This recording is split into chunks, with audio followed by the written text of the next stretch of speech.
Hi అండి. చాలా రోజుల తర్వాత వీడియో చేస్తున్నా.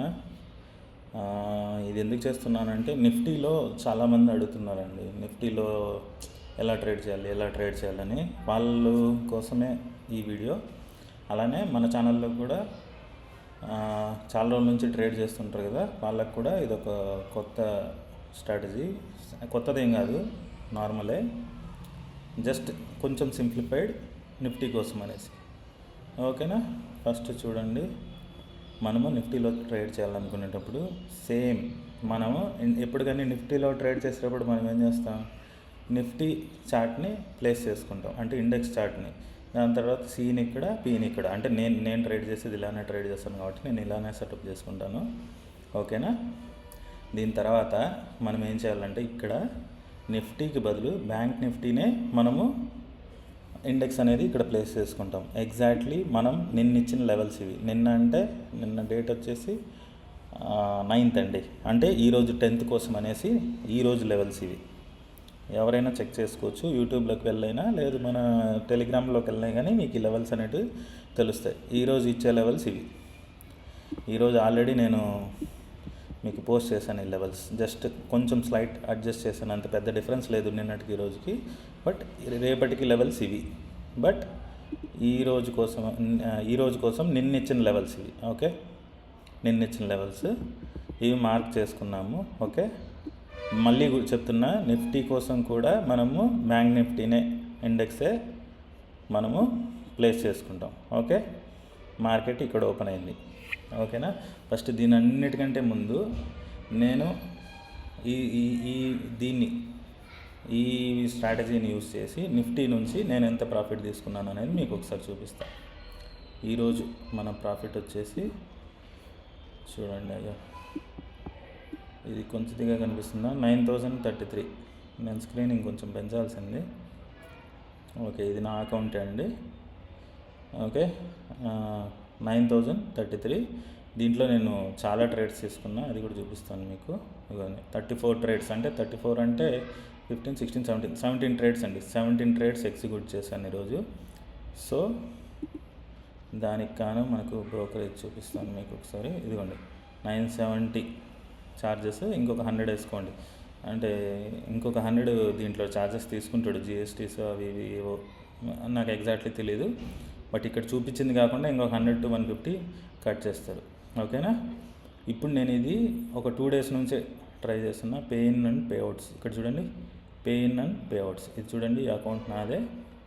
Okay, pay in and pay outs తీసానంటే నేను 6th అంటే థర్స్డే రోజు 30,000 దీంట్లోకి యాడ్ చేశానండి. ఓకే, 30,000 యాడ్ చేశాను. దాని తర్వాత 7th రోజు మధ్యాహ్నానికి 3,500 విత్డ్రా కొట్టాను. ఎందుకంటే నేను ఆ రోజు ఆల్మోస్ట్ అంతే 4,000 చేస్తున్నాను విత్డ్రా చేసే టైం చూడండి, 11:50 అంటే మార్నింగే. ఓకే, డ్రా చేసిన తర్వాత మళ్ళీ ట్రేడ్ చేశాను. మళ్ళీ నాకు ఒక 1,500 అట్లా ప్రాఫిట్ వచ్చింది, 1,500 to 2,000. ఓకే, దీని తర్వాత చూడండి, ఈరోజు 10th రోజు వచ్చేసి మార్నింగే నాకు ఒక 5,000 కాదు 4,000 వచ్చిందండి. 4,000 వచ్చింది. ముందుది ఒక 1,000 రూపీస్ ఏమో ఉంటే ఓవరాల్గా ఒక 5,000 విత్డ్రా కొట్టాను ఈరోజు 10:20కే. దీని తర్వాత నేను ఇంత ట్రేడ్ చేశాను. ఓకే, నేను ఓవరాల్ చెప్పేది ఏంటంటే ఇక్కడ నేను 30,000 ఇన్వెస్ట్ చేసి ఓవరాల్గా నేను ఇక్కడ ఒక 8,500, ఇప్పుడు ఎంత ఉందో చూపిస్తాను ఉండండి. 8,500, ఇక్కడ ఒక 3,800 వేసుకోండి. 8,500 ఆల్మోస్ట్ ఇక్కడ చేస్తాం అంతేగా. 8,500 ప్లస్ 3,800 ఇంకా ఉందిగా, అంటే మీకు చూపిస్తాను. నేను వేసిన 30,000లో ఇక్కడ ఎంత ఉంది, 34,000 ఉంది. ఇక్కడ ఒకవేళ ఇంకో 200 కట్టైనా కానీ 3,800 యాడ్ చేస్తే 12,300, 12,000 అనుకోండి. సో నేను చెప్పేది ఏంటంటే మీకు, నేను 30,000 ఇన్వెస్ట్ చేసి 30,000 జస్ట్ ఇన్వెస్ట్ చేసి 2 daysలో 12,000 తీశాను. అందరూ ఇలా చేయండి అని కాదు, నేను చెప్తున్నా. ఇక్కడ చూడండి, ఫండ్ యాడెడ్ 30,000, విత్డ్రా ఇప్పటికి 8,500 చేశాను. ఇదో ఇక్కడ 3,500, 5,000. ఓకేనా? ఇప్పుడు మనము నేను ఎలా చేశాను అనే దాని గురించి చెప్తాను చూడండి. మన రూల్ ఏంటి? ఎల్లో జోన్ నుంచి ఏ వైపు అయితే బ్రేక్ అవుతుందో మనము వాల్యూమ్ క్యాండిల్ కోసం వెయిట్ చేయాలి. కాకపోతే ఇక్కడ చిన్న డిఫరెన్స్ ఏంటి అంటే, మనము ఇక్కడ బ్రేక్ అవ్వగానే ఎల్లో ట్రేడ్ కానీ కిందికి కానీ పైకి కానీ బ్రేక్ అవ్వగానే ఇక్కడికి ఆప్షన్ చార్ట్లోకి వచ్చేస్తాం. ఇప్పుడు అప్వర్డ్ బ్రేక్ అయింది కాబట్టి నేను ఇక్కడికి వచ్చేసాను. ఇక్కడ చూడండి, నేను జూమ్ చేసి చూపిస్తాను. ఇక్కడికి వచ్చేసి నేను బేసిక్గా నేను ఎలా అంటే నేను మూమెంటమ్ని బట్టి తీసుకున్నాను. బట్ మీరు ఎలా తీసుకోవాలి అంటే ఆప్షన్ చార్ట్లో వాల్యూమ్ క్యాండిల్ కోసం వెయిట్ చేయాలి. చూడండి, వాల్యూమ్ క్యాండిల్ ఎక్కడ వచ్చింది? ఇది వాల్యూమ్ క్యాండిల్ కాదు, ఆల్మోస్ట్ ఈక్వల్ ఉంది. ఇది వాల్యూమ్ క్యాండిల్ కాదు, ఈక్వల్ ఉంది. ఇదైతే వాల్యూమ్ క్యాండిల్ కదా, దీని హై మార్క్ చేసుకోండి. చూడండి, దీని హై బ్రేక్ అవ్వగానే ట్రేడ్ తీసుకోండి. చూపిస్తాను నేను మీకు. 50 పాయింట్స్ ఆల్మోస్ట్. ఓకే, బట్ ఇక్కడ మనం ఎలా ట్రేడ్ చేయాలి అనేది నేను మీకు చెప్తాను. చూడండి, ఇక్కడ ఎలా ట్రేడ్ చేయాలి అంటే మనము ఇక్కడ ఎంటర్ అయ్యామా 120, అవునా? మన క్యాపిటల్ ఎంత? మామూలుగా 120 రూపీస్ అంటే 120. నిఫ్టీలో మనకు పర్ లాట్ క్వాంటిటీ వచ్చేసి 75 అంటే ఇన్వెస్ట్మెంట్ ఎంత? 9000, అవునా? నేను మీకు బాగా చెప్తున్నాను, కొంచెం జాగ్రత్తగా వినండి. ఓకే, ఇక్కడ ఎంటర్ అయ్యారు. ఫర్ సపోజ్ ఇది మనకు పాజిటివ్కి వెళ్ళింది. ఓకే, ఒకవేళ పాజిటివ్కి వెళ్ళకుండా ఇలా కిందికి వచ్చింది అనుకోండి, అప్పుడు యావరేజ్ చేసుకోవడానికి ఇంకా మీ దగ్గర అమౌంట్ ఉంది. 30,000 కదా మన మినిమం క్యాపిటల్. మన ఛానల్లో ఫాలో అయ్యే వాళ్ళకి తెలుసు, మినిమం క్యాపిటల్ అనేది 30,000 కంపల్సరీ ఉండాలి. ఓకే, 9,000 ఇన్వెస్ట్ చేసాం. బ్యాంక్ నిఫ్టీలో అయితే 30,000 ఒక లాట్కే సరిపోతుందండి, ఎక్కువ చేయలేం. నిఫ్టీలో చేయొచ్చు. నిఫ్టీ గురించి చాలామంది అడిగారు. సో నిఫ్టీలో నేను ఇది బ్యాక్ టెస్ట్ చాలా రోజుల నుంచి చేస్తున్నా. నేను దాని తర్వాత నేను 2 డేస్ నుంచి ట్రై చేద్దామనేసి ట్రై చేశాను 30,000 వేసి.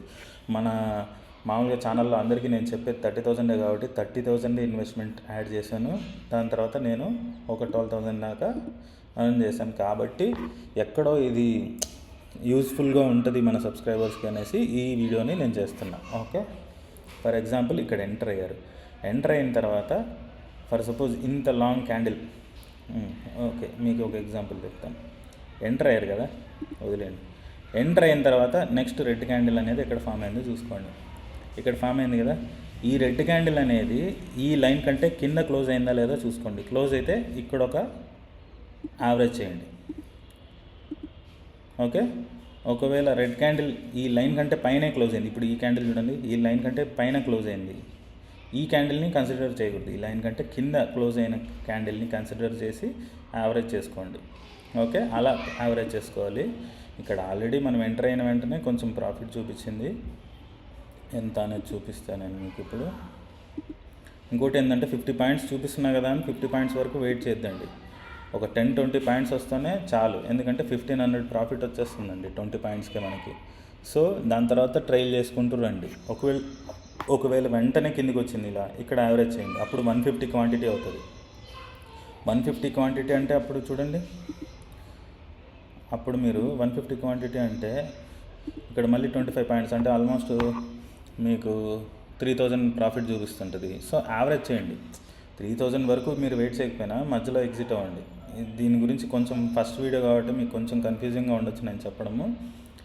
ఫస్ట్ ఎవ్వరు కూడా మన ఛానల్లో ఈ వీడియో చూసిన వెంటనే రేపటి నుంచి ట్రేడ్ చేయొద్దు. ఫస్ట్ నేను చెప్పింది అబ్జర్వ్ చేయండి. ఓకే, మార్క్ చేసుకొని అబ్జర్వ్ చేయండి. ఓకే, ట్రేడ్ చేయొద్దు రేపటి నుంచే. నేను ఏదో ప్రాఫిట్ చూపించాను కదా అనేసి టకాన్ని ట్రేడ్ చేయొద్దు. ఫస్ట్ థింగ్, మన ఇక్కడ ఎల్లో జోన్ని బ్రేక్ చేసింది. బ్రేక్ చేసిన వెంటనే ఇక్కడ వాల్యూమ్ క్యాండిల్ కోసం వెతకకుండా నిఫ్టీ ఆప్షన్స్లోకి వచ్చేయండి. వాల్యూమ్ క్యాండిల్ ఇది ఫామ్ అయింది, దీని హైని మార్క్ చేసుకోండి. ఓకే, వెయిట్ చేయండి. బ్రేక్ అయింది, బ్రేక్ అయిన వెంటనే ఎంటర్ అయిపోండి. దాని తర్వాత ఒకవేళ దాని నెక్స్ట్ క్యాండిల్ దానికంటే కిందికి వచ్చింది, యావరేజ్ చేసుకోండి. మన దగ్గర 30,000 క్యాపిటల్ ఉంది కాబట్టి. ఓకే, ఇప్పుడు స్టాప్ లాస్ ఎంత అంటే స్టాప్ లాస్ కెపాసిటీని బట్టి అండి.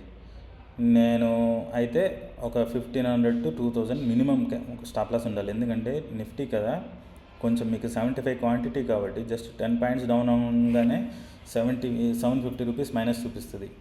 20 పాయింట్స్ మైనస్ అవగానే 1,500 చూపిస్తుంది. సో నేనైతే కాస్త వెయిట్ చేస్తాను, యావరేజ్ ఇస్తాను. ఇప్పుడు ఫర్ ఎగ్జాంపుల్ చెప్తాను, ఇక్కడ ఎంటర్ అయ్యి ఫర్ సపోజ్ ఇక్కడి వరకు రెడ్ క్యాండిల్ వస్తే మీకు ఇక్కడనే 1500 చూపిస్తుంటుంది.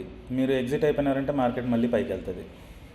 కాబట్టి ఇక్కడ మనము మినిమం 2000 టు అరౌండ్ 2000 టు 2500 అలా వెయిట్ చేయాలి. ఓకే, యావరేజింగ్తో కలిపి నేను చెప్పేది. ఒక లాట్కి 2500 కాదండి. కొంచెము జాగ్రత్తగా వినండి. రేపే ఈ స్ట్రాటజీని అప్లై చేయొద్దు, కొద్ది రోజులు అబ్జర్వ్ చేయండి.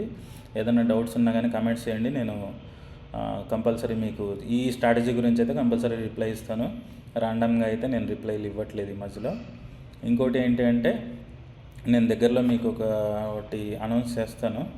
అందరికీ ఇంపార్టెంట్ అనౌన్స్మెంట్ ఒకటి ఉంది, దగ్గరలోనే చేస్తాను నేను. ఏంటి అని కమెంట్ చేయొద్దు, but I will announce. Okay, అది మనందరికీ యూస్ఫుల్గా ఉంటుంది.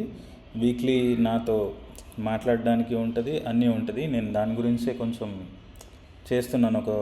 ఏదో ఒకటి ప్లాట్ఫామ్ లాగా క్రియేట్ చేయాలి మనందరి కోసం అనేసి ట్రై చేస్తున్నాను. అది సక్సెస్ఫుల్ అయిందంటే మీకు ఇన్ఫామ్ చేస్తాను. దాని తర్వాత దాని గురించి ఎలా ఏంటనేది తర్వాత చెప్తాను. ఫస్ట్ ఈ స్ట్రాటజీ అయితే ఇది. ఒకవేళ ఫర్ సపోజ్ ఇక్కడ బ్రేక్ అయింది, ఎల్లో జోన్ డౌన్ బ్రేక్ అయిందంటే అప్పుడు పీఈకి వచ్చేయాలి. మీరు పీఈకి వచ్చేసి వాల్యూమ్ క్యాండిల్ కోసమే చూసుకొని దాని హై మార్క్ చేసుకొని బ్రేక్ అయినప్పుడు పైకి వెళ్ళాలి. ఫర్ సపోజ్ బై జోన్కి వచ్చింది మార్కెట్, బై జోన్కి వచ్చినప్పుడు కూడా సేమ్ బై జోన్కి వచ్చింది కాబట్టి సిఈ వైపు వాల్యూమ్ క్యాండిల్ కోసం వెయిట్ చేసి బ్రేక్ అవ్వగానే ఎంటర్. సెల్ జోన్కి వచ్చింది, పుట్ దగ్గరికి వెళ్ళిపోవాలి, వాల్యూమ్ క్యాండిల్ కోసం వెయిట్ చేయాలి. ఇక్కడ వాల్యూమ్ క్యాండిల్ కోసం కంపల్సరీ వెయిట్ చేయాలి. ఎప్పుడైతే దాని హైని బ్రేక్ అవుతుందో ఎంటర్. అంతే. యావరేజింగ్ అనేది కూడా ఎలా ఉండాలంటే, మళ్ళీ యావరేజింగ్ అనేది ఎలా ఉండాలి అంటే, ఫర్ సపోజ్ ఇక్కడ ఎంటర్ అన్నారు, నెక్స్ట్ క్యాండిల్ ఇలా కిందికి వచ్చేసిన వెంటనే మీరు ఎంటర్ అవ్వకూడదు. ఆ క్యాండిల్ కంపల్సరీ క్లోజ్ అవ్వాలి. క్లోజ్ అయిన పాయింట్లో మీరు ఎంటర్ అవ్వాలి. ఓకే, ఫర్ సపోజ్ వాళ్ళు క్యాండిల్ కిందికి వచ్చి, ఇక్కడ చూడండి, ఈ క్యాండిల్ చెప్తాను, ఈ క్యాండిల్ కొంచెం కిందికి వచ్చి దాని తర్వాత నెక్స్ట్ పైకి వెళ్ళి క్లోజ్ అయింది. సో క్లోజింగ్ వరకు వెయిట్ చేయాలి. ఒకవేళ పెద్ద హ్యూజ్ క్యాండిల్ వచ్చింది, అప్పుడు ఎక్కువ లాస్ చూపిస్తుంది, ఏం చేయాలి సార్ అంటే, అప్పుడు మనకు స్ట్రాటజీ ఉంది కదా 2500 టు 2000. మన stop loss compulsory stop loss అనేది మెయింటైన్ చేయాలి. దీంట్లో కూడా మీ కెపాసిటీని బట్టి 2000 2500 అది దీనికి బ్యాంక్ నిఫ్టీలో లాగా 50 పాయింట్స్ అనేది లేదండి.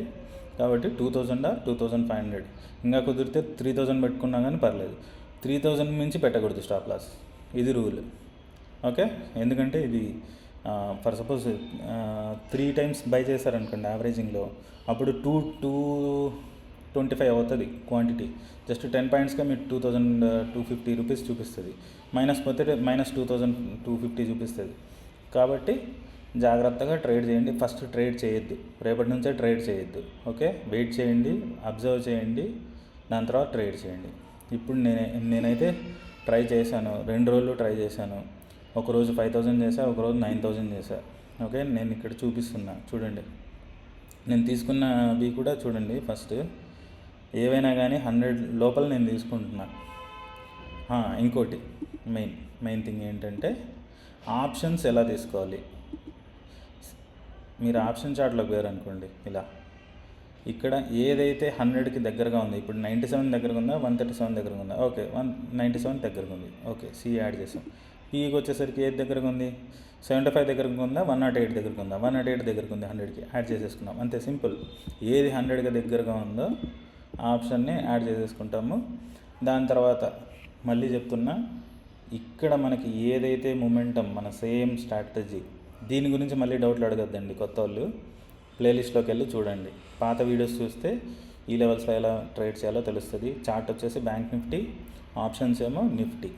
ఓకే, యాడ్ చేసుకొని బై చేస్తారు. ఇందులో ఏదైనా డౌట్స్ ఉన్నా కానీ చెప్తాను, మళ్ళీ వీడియోస్ చేస్తాను.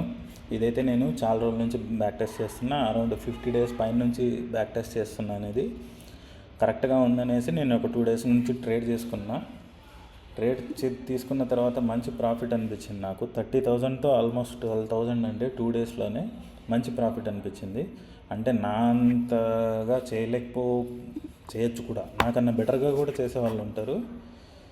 బట్ చేయలేని వాళ్ళ గురించి నేను ఆలోచించి చెప్పేది ఏంటంటే, 9,000 12,000 కాకుండా మీరు ఒక 2 డేస్కి 5,000 తీసుకున్నా కానీ చాలు కదండి. 10 డేస్కి మీకు ఎంత వస్తుంది? 30,000 వస్తుందా? సారీ, ఒక్క నిమిషం. 25,000 వస్తుంది. 20 డేస్కి 50,000 వస్తుంది. 5,000 చేసుకుంటే 2 డేస్కి. సో కొంచెం జాగ్రత్తగా చూడండి, అబ్జర్వ్ చేయండి ఈ స్ట్రాటజీని. ఓకే, ఇది రేపటి లెవెల్స్. ఇంకా ఏదైనా డౌట్ ఉన్నా చెప్తాను. దీని గురించి నేను మళ్ళీ కూడా వీడియో చేస్తాను. ఇది మంచి స్ట్రాటజీ. ఇక్కడ నేను సిపిఆర్ యాడ్ చేసుకున్నా, ఇదేంటని అడగద్దు. నేను దీన్ని కూడా బ్యాక్ టెస్ట్ చేస్తున్నా. ఓకే, ప్రస్తుతానికైతే ఇదిగోండి, దీంట్లో కూడా నేను ట్రేడ్స్ తీసుకున్నాను. ఇక్కడ చూడండి, బ్లూ ఉన్న దగ్గర బై, రెడ్ ఉన్న దగ్గర సెల్. ఇదిగోండి 75 క్వాంటిటీ, 126. ఇది 121 దగ్గర ఎంటర్ అయ్యి 126 దగ్గర ఎగ్జిట్ అయ్యా. అంటే ఇది యావరేజింగ్లో చేసింది లేదండి. చూడండి, చాలా ట్రేడ్స్ తీసుకున్నా దీంట్లో కూడా. చూడండి, నేను యావరేజ్ ఎట్లా తీసుకున్నా, 129 దగ్గర ఎంటర్ అయ్యా, 120 దగ్గర ఎంటర్ అయ్యా, 109 దగ్గర ఎంటర్ అయ్యా. చూడు, ఎగ్జిట్ మాత్రం ఒక్కొక్కటి ఎగ్జిట్ చేసుకుంటూ వచ్చా. 117 దగ్గర ఒక 75, 125 దగ్గర ఒక 75, 137 దగ్గర ఒక 75. అలా అర్థమవుతుందా? దీని గురించి నేను మళ్ళీ డీటెయిల్గా మీకు చెప్తాను. ఓకే, ప్రస్తుతానికి ఇది ఒక మంచి ఇంపార్టెంట్ వీడియో. అర్థమైందని అనుకుంటున్నా. ఏదైనా డౌట్ ఉన్నా కానీ చెప్పండి నాకు. నేను మళ్ళీ కూడా చేస్తాను దీని గురించి వీడియో. ఇది ఒక మంచి స్ట్రాటజీ అండి నిఫ్టీ వాళ్ళ కోసం. ఎందుకంటే నేను చెప్పేది ఏంటంటే 30,000 అనుకున్నాం, ఇప్పుడు 10,000 పెట్టుకొని కూడా చేసుకోవచ్చు. ఒక 500 to 1,000 రూపీస్ ప్రతిరోజు చేసుకోవచ్చు. అందుకనేసి నేను ఈ వీడియో చేయడం. ఓకేనా? కానీ నేను చెప్పేది ఏంటంటే, మన ఛానల్లో ట్రేడ్ చేసే వాళ్ళు ఎవరైనా సరే మినిమం 30,000 పెట్టుకోండి. అంటే మా దగ్గర 1,00,000 ఉంది, 2,00,000 వాళ్ళ గురించి నేను మాట్లాడట్లేదు. జస్ట్ స్మాల్ ట్రేడర్స్ గురించి చెప్తున్నా. మినిమం 30 పెట్టుకోండి. ఎందుకంటే ఒక్కొక్క రోజు లాస్ కూడా వస్తుందండి. లాస్ రాదని నేను చెప్పను, ప్రతిరోజు ప్రాఫిట్ వస్తుందని నేను చెప్పను. కాబట్టి ఆ లాస్ని మనం తట్టుకోవాలి. కాబట్టి ఒక 30,000 మినిమం పెట్టుకోండి. జాగ్రత్తగా ట్రేడ్ తీసుకోండి. వాల్యూమ్ క్యాండిల్ కంపల్సరీ చూసుకోండి. స్టాప్ లాస్ మీరు ముందే ఫిక్స్ అవ్వండి. ఓకేనా? థ్యాంక్ యూ అండి. ఇంకేదైనా డౌట్స్ ఉన్నా కానీ నేను ఈ స్ట్రాటజీ గురించి మళ్ళీ వీడియోస్ చేస్తాను. ఎందుకంటే ఇది నేను బ్యాక్ టెస్ట్ చేసిన స్ట్రాటజీ కాబట్టి మీకు ఇంకా అప్డేట్స్ అయితే ఇస్తాను. ఓకేనా? థ్యాంక్ యూ అండి.